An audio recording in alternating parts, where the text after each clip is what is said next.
Taigi, draugai, kągi rašo žmonės internete? Štai radau tokią informaciją iš, nepabijosiu to pasakyti, konspiracijų skyrelio. Tačiau tokius tekstus man kur kas maloniau skaityti nei kokį nors Delfio propagandinį suktinį. Taigi, kasgi čia rašoma? Tai, ką jūs dabar skaitysite, yra slapta informacija. Ne visi žmonės gyvena iki 100 metų amžiaus. O tai, patikėkite, tai jau tikrai. Ar dar jei kažkas atranda ilgaamžiškumo paslaptis ir šiek tiek ilgiau? Dažniausiai, žinote, tai būna užkoduota genuose.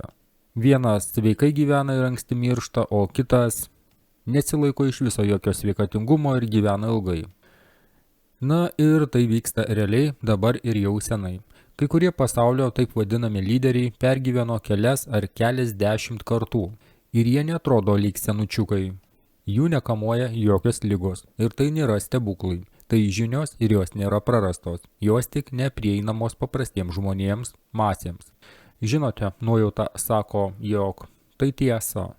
Nemanau, jog turėtume būtent taip gyventi, sirgti ir būtent taip mirti. Yra toks filmas Nuostabi žalioji. Manau, turėtume kažkaip panašiai gyventi. Deja, turim ką turim. Taigi, skaitom toliau. Jos neprieinamos paprastiems žmonėms, masėms tos žinios, todėl ir ciklai kartojasi, nes valdo vis tie patys. Žinot, panašu, jog taip ir yra. Bet laikai keičiasi ir kas truko tūkstančius metų, tam lemta subirėti. Ši tvarka nebeįsilaikys ilgai. Dabar yra istorinis momentas, kai keičiasi iš pagrindų tvarka pasaulyje. Šioje vietoje drįsčiau ginčytis. Keičiasi taip, o į kurią pusę ta tvarka keičiasi, jau čia klausimas. Grįžta gerovė dėl visų žmonių. Drįsčiau suabejoti. Daug žmonių visame pasaulyje pradės gauti labai stiprius impulsus, idėjas, vizijas, vedimus. Šioje vietoje tikrai kažkas vyksta. Visa tvarka egzistavusi tiek metų ims griūti labai staigiai. Nebeliks jokių monopolių, kurie neleidžia žmonėms kurti laisvai. Ateina visai nauji laikai, geri laikai dėl kiekvieno žmogaus. Oi, kai būtų fainai, tik dėja, kol kas dar toli gražu. Net jei jūs netikite tuo, tai vis tiek bet kokiu atveju ateina. Pasižiūrėkite į istoriją, kurios jums niekas nepapasakojo mokykloje. Kiek skirtingų civilizacijų žinote, kur jos dabar. Laikai keičiasi ir žmonės grįžta prie to, kas yra tikra, prie tikrų vertybių. O šie chaoso laikai praeis, bet jūs esate centre visų šių pokyčių. Duok Dieve, kad tai būtų tiesa. Nes dabar kokiam pasaulyje gyvenom.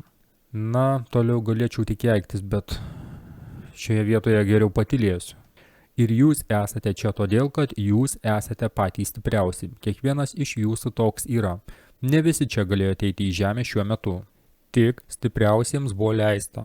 Tu pats išsirinkai save, kad būtum čia dabar. Todėl prisimink, apie ką šis gyvenimas yra. Prisimink savo vertybės, prisimink savo tikslą. Meilė esi tu. Ir meilės atėjai čia atnešti ir visko, kas kyla iš šio jausmo. Su meilė ir šviesa. Taip, žinoma, gražiai viskas parašyta. Ir manau, kad tikrai dauguma norėtų, kad taip ir būtų. Kad viskas būtų gerai, laikai keistųsi į gerą. Gaila, kad daug žmonių akli ir nemato, kokiam pasaulyje gyvena. Nors iš tikro dabar žemėje labai nedaug žmonių gyvena komfortiškai. Mums tik taip atrodo, nes gyvename tokioj komforto zonoj. Bet aplink vyksta tiek karų, tiek siaubo, tiek bado, kai žemė pilna resursų ir viską galėtume turėti. Deja, parazitai kontroliuoja viską, o žmonės dėl nežinojimo leidžia tai daryti. Dėl nesugebėjimo vienytis. Deja, taip yra. Štai toks trumpas, draugai, įrašiukas.